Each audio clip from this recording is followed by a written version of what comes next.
بسم اللہ الرحمن الرحیم۔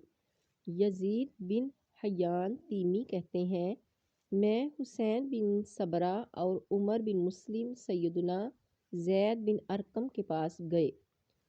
جب ہم ان کے پاس بیٹھ گئے تو حسین نے کہا، اے زید، تم نے بہت زیادہ خیر پائی ہے، رسول اللہ صلی اللہ علیہ وسلم کو دیکھا ہے، آپ صلی اللہ علیہ وسلم کی یہ حدیث سنی ہے، آپ علیہ السلام کے ساتھ جہاد کیا ہے، آپ صلی اللہ علیہ وسلم کے ساتھ نمازیں پڑھی ہیں، زید بس تم نے بہت زیادہ خیر پا لی۔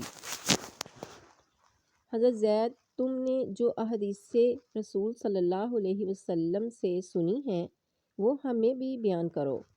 انہوں نے کہا، اے میرے بھتیجے، میری عمر جو ہے وہ بڑی ہو گئی ہے، آپ صلی اللہ علیہ وآلہ وسلم کی صحبت کو بھی کافی عرصہ گزر چکا ہے، اور رسول اللہ صلی اللہ علیہ وآلہ وسلم کی جو احادیث مبارکہ یاد کی تھی ان میں سے بعضوں کو بھول بھی گیا ہوں، اس لیے میں تم کو جو کچھ بیان کر دوں اس کو قبول کر لو، اور جو نہ کر سکوں اس کی مجھے تکلیف نہ دو۔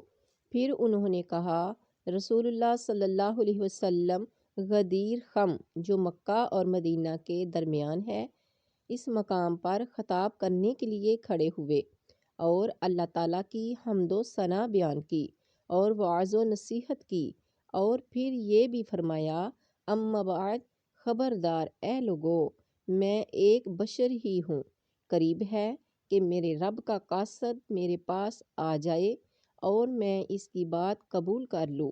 بات یہ ہے کہ میں تم میں دو بیش قیمت اور نفیس چیزیں چھوڑ کر جا رہا ہوں، ان میں سے ایک اللہ تعالیٰ کی کتاب ہے، یعنی قرآن پاک ہے، اس میں ہدایت اور نور ہے، پس اللہ تعالیٰ کی کتاب کو پکڑ لو اور اس کے ساتھ چمٹ جاؤ۔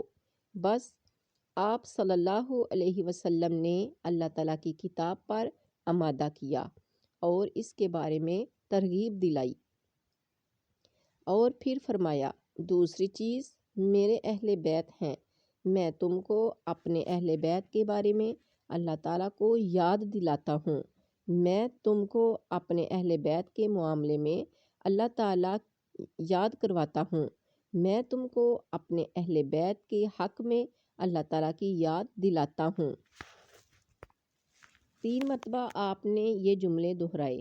حسین نے کہا، اے زید، آپ صلی اللہ علیہ وسلم کے اہل بیت کون ہیں؟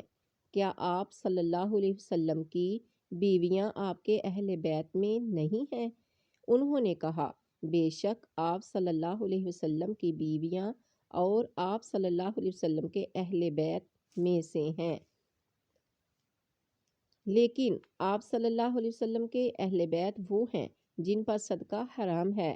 حسین نے کہا، وہ کون لوگ ہیں؟ انہوں نے کہا، وہ آل علی علیہ السلام، آل جعفر علیہ السلام اور آل عباس علیہ السلام ہیں۔ اس نے کہا، کیا ان سب پر صدقہ حرام ہے؟ انہوں نے کہا، جی ہاں۔